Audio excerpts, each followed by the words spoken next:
je voulais juste terminer avec un mot sur l'extermination du peuple nandais à Beni. On a mentionné Beni ce matin. Les réseaux criminels du M23, une milice de Kagame, sont toujours actifs au Congo.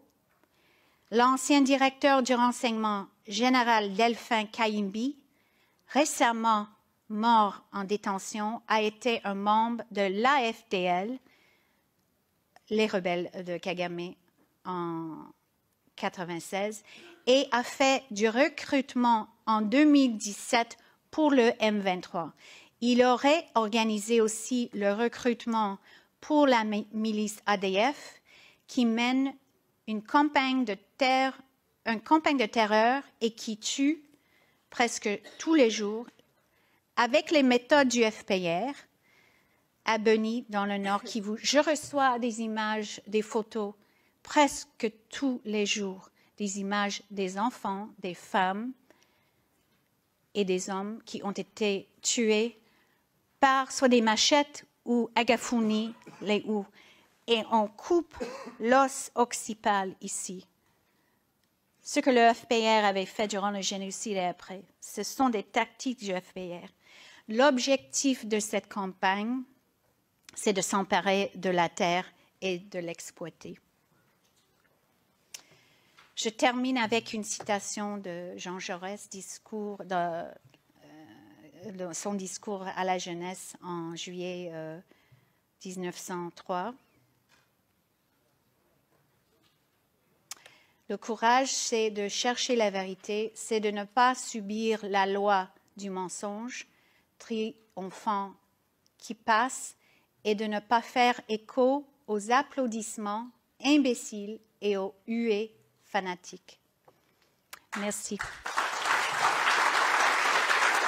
Les forces armées de la République démocratique du Congo informent l'opinion en général et la population du Nord Kivu en particulier que depuis plus de 2 jours, les terroristes du M23 soutenus par les forces de défense du Rwanda, RDF, ont mené des attaques sans succès contre les positions des FARDC à Bigega 1 et 2, Bougussa et Prémidis. Déterminés à défendre l'intégrité du pays, les forces loyalistes ont mis en déroute ces criminels tout en leur infligeant des pertes énormes. Après avoir constaté d'énormes revers subis par leurs protégés sur le terrain, les forces de défense du Rwanda ont, cette fois et à découvert, décidé de violer l'intangibilité de notre frontière et l'intégrité de notre territoire en occupant la cité frontalière de Bunagana ce lundi 13 juin 2022 aux environs de 7 heures locales du matin. Ce qui constitue ni plus ni moins une invasion de la RDC et les forces armées de la République démocratique du Congo tireront toutes les conséquences qui s'imposent et défendront la patrie. Les forces armées de la République démocratique du Congo, tout en exhortant la population à la vigilance, lui demandent de lui faire confiance, de ne pas céder à la panique, à la peur et à la désolation. Qu'elle se souvienne de ce qui s'est passé en 2013 sur les mêmes acteurs et les mêmes environnements. Toutes les dispositions sont mises en place pour la reprise en main de la situation. Mais quand même, ce sont des affrontements qui se passent dans un milieu, et puis c'est une cité frontalière avec l'Ouganda. Info 243 au cœur de l'actualité. Lundi 13 juin, en direct de Nord Kivu. Mesdames et messieurs, bonjour et bienvenue dans cette nouvelle édition.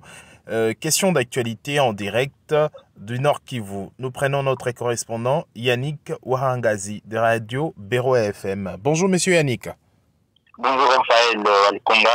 Bonjour à tous les auditeurs et amis téléspectateurs qui nous suivent de partout à travers le monde. Yannick Warangazi, on nous signale qu'il y a eu des attaques ces matins. Qu'est-ce qui s'est passé exactement au Nord Kivu? Et la cité de Bunagana, située ici dans la province du Nord Kivu, à frontière avec l'Ouganda, a été à la cible, encore une fois, des rebelles d'M23, des rebelles rwandais avec leurs alliés. J'ai dit c'était plutôt les matins que nous avons appris cette information. Ils ont attaqué cette cité et jusqu'à présent, les dernières informations que nous possédons confirment que la cité serait sous contrôle de l'ennemi. Et les forces armées de la République démocratique du Congo n'ont pas encore communiqué qu'en passé. Donc nous attendons une communication de la part de l'armée régulière congolaise. Mais les informations que nous possédons, en tout cas, confirment que la cité de Bunagana, située dans le territoire de Rutshuru, c'est à plus ou moins 35 kilomètres de la ville de Goma, chef-lieu de la province. Donc, le phénomène M23 n'a pas encore dit ce dernier mot. Depuis le retour de cette milice, ces rebelles troublent toujours la quiétude de la population. Et voilà qu'aujourd'hui, ce sont les habitants de Bunagana qui passent cette journée à des mandades. Et c'est une journée en tout cas très morose pour cette population qui a fui de partout. Et voilà, ce sont les informations, c'est d'autres que je les soulignais, Raphaël. Alors, Monsieur Yannick Ouarangazi, je rappelle que vous êtes journaliste de radio Béro et AFM qui émet en direct du Nord Kivu, là où vous êtes présentement.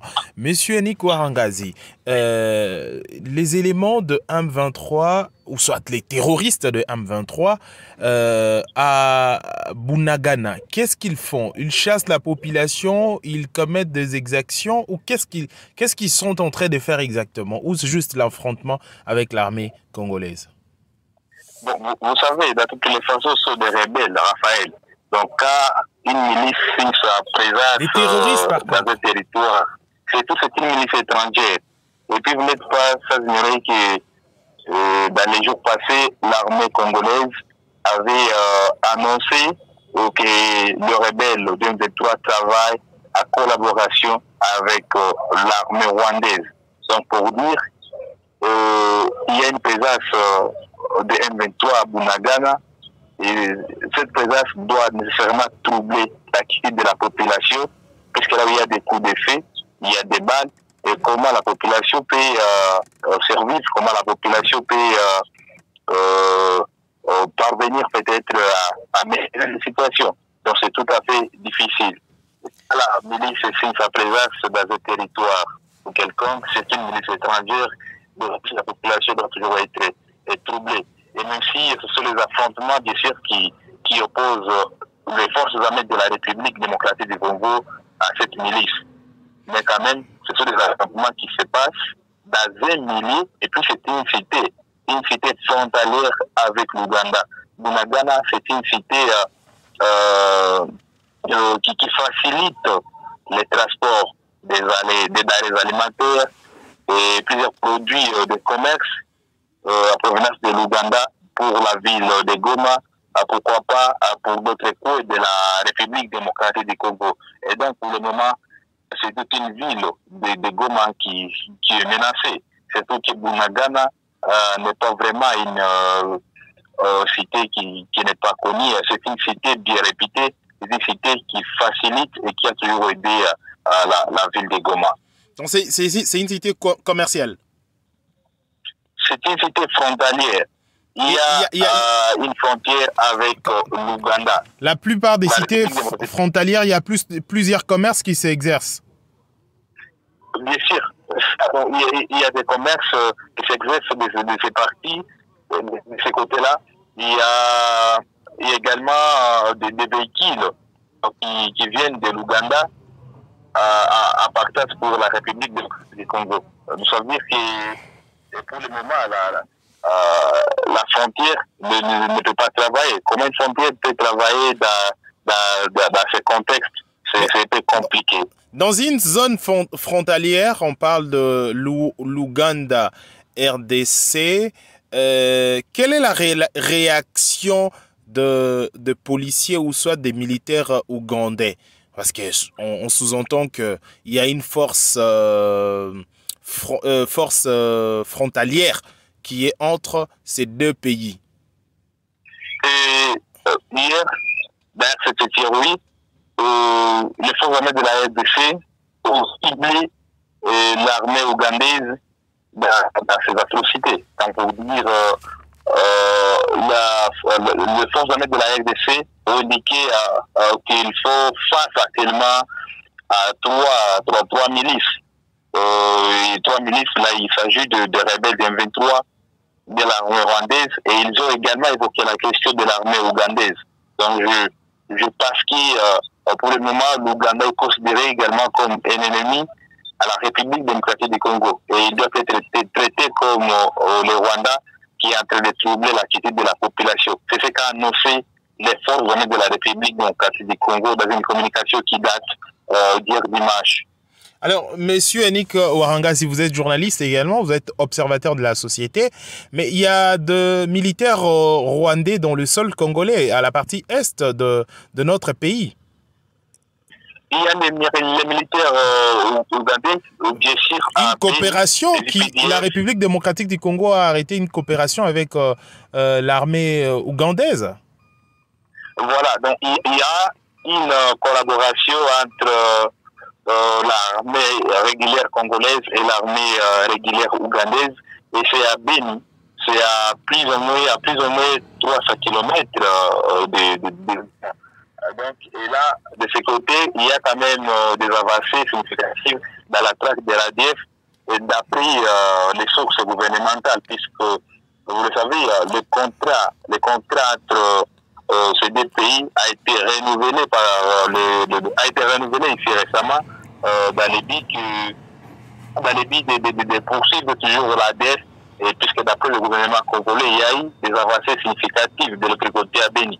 Mais comment... Ce qui inquiète, c'est quoi? Ce qui inquiète, c'est de voir que de l'autre côté à Beni, les UPDF attaquent très bien les rebelles du M23, et alors qu'ici à Rutshuru, les UPDF s'attaquent également aux FARDC, et d'après certaines sources. Voilà ce qui inquiète de plus la population, et d'ailleurs, certains analystes politiques de la ville de Goma suggèrent, demandent au gouvernement congolais de traiter l'Ouganda comme le Rwanda et de rompre ce mariage, le mariage avec le Ouganda, après avoir constaté que les IPDF sont également derrière la milice du M23 dans le territoire de Rutshuru. Vous comprenez avec moi que c'était compliqué, Raphaël, avec surtout la milice du M23